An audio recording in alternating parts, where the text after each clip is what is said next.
Hey guys, it's Sean from the Pompey Games Room. To celebrate the new AV cables for the Nintendo systems, I thought we could take at this awesome game for the Super Nintendo, Donkey Kong Country. This game was a Nintendo exclusive, which saw an initial release on the Super Nintendo on the 24th of November 1994, with a further release on the Game Boy Color in 2003. Now it's worth mentioning for this game that both Nintendo and Rareware, who were responsible for the development of this game, took significant financial risks. Nintendo's risk was really in the publicising of this game. This game was absolutely everywhere before it was released. There was TV ad campaigns and countless number of magazine articles through the gaming press. In fact, a 15-minute VHS tape titled Donkey Kong Country Exposed was sent to all subscribers of Nintendo Power magazine in the weeks before the game was released. It showed footage of the game, which was in the final stages of its development, and offered hints, tips along the way. We'll take a quick look at this video after this advert's played. I've also added the full version of this video to my channel. It's separated over two parts and is before this Donkey Kong Country review video. So check that out if you fancy seeing the full version. Last second timing stuff in there where you have to jump real quick. I think a lot of people are going to be surprised at the kind of game that Donkey Kong Country is.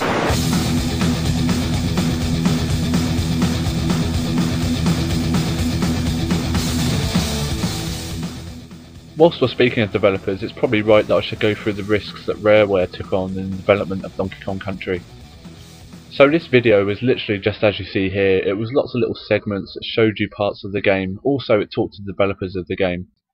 Their risk was really in the purchase of expensive equipment which was essential to the game from a company called Silicon Graphics Inc., who were one of the market leaders at the time in the manufacture of high performance computing solutions, including computer hardware, software and 3D graphic displays. The equipment that was purchased would go on to be used in further Rareware releases in the coming years and is also known in the company as Advanced Computer Modeling. So it must have been a huge relief when this game came out and was one of the best-selling games of the Christmas period, going on to sell over 8 million copies in its lifetime and seeing many sequels in the coming years.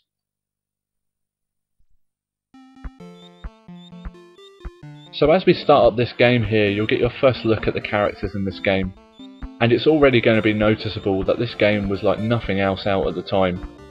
And I think it's also worth mentioning that this was one of the first games for a mainstream console to use pre-rendered 3D graphics.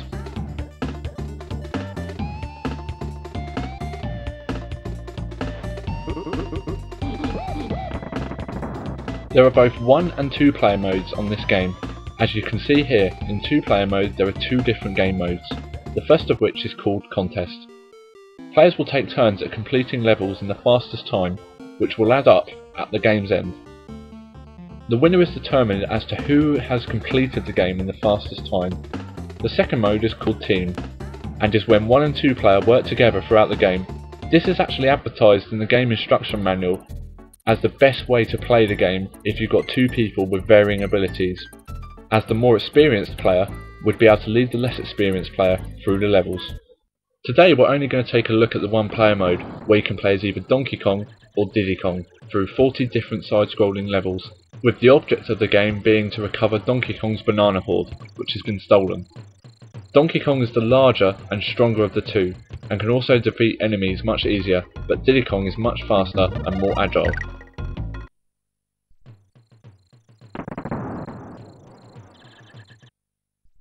So here's the first look at the actual gameplay for Donkey Kong Country, and the first thing you're going to notice is that Donkey Kong is on the screen by himself.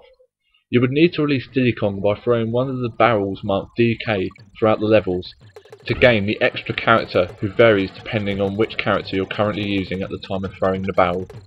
You will also see that there are barrels with white stars on them, these being your checkpoints throughout the game. As I said earlier in this game, it's just absolutely stunning. The colours, background and music work perfectly and really makes you understand why Nintendo and Rareware put so much into this game.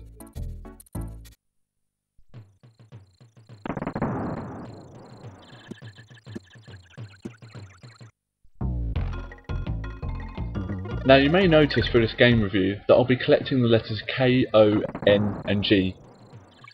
This was one of the main ways to gain additional lives in the game. Other ways to gain lives were by collecting items scattered throughout the levels. including extra life balloons, golden animal tokens that led to bonus levels. There are also many secret passages that can be accessed and bonus games that can be found to earn additional lives or other items.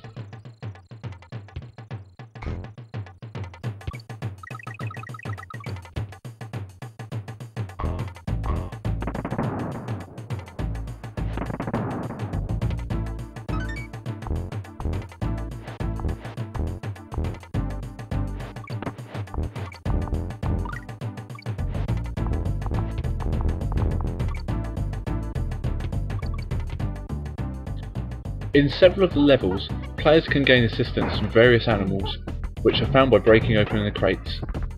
These helpers include a rhino, an ostrich, a swordfish, a frog, and a parrot. Each of these animals can be found throughout the themed levels throughout the game.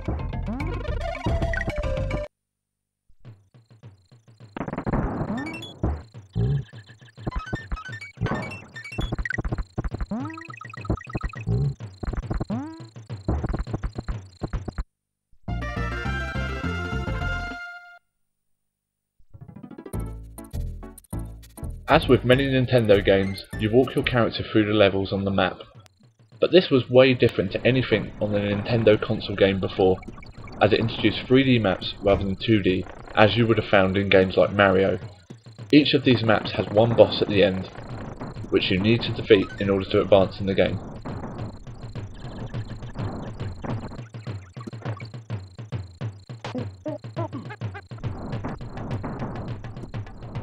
Now, Donkey Kong would have been up against some other top games in 1994, like Sonic & Knuckles and Earthworm Jim. Although these are great games in their own right, they didn't at all compare to this game due to the 3D elements that Donkey Kong incorporated. In my view, Earthworm Jim comes pretty close, but it's not enough when it comes to the cartoon-based gameplay.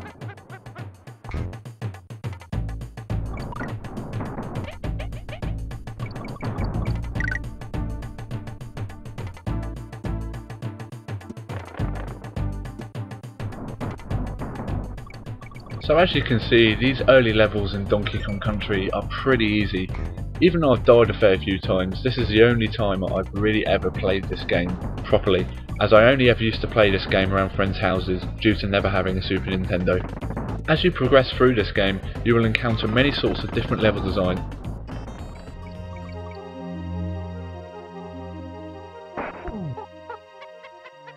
This game would later go on to be bundled with the Super Nintendo, and was rated the 90th best game made on the Nintendo system in Nintendo Power's Top 200 Games in 2006.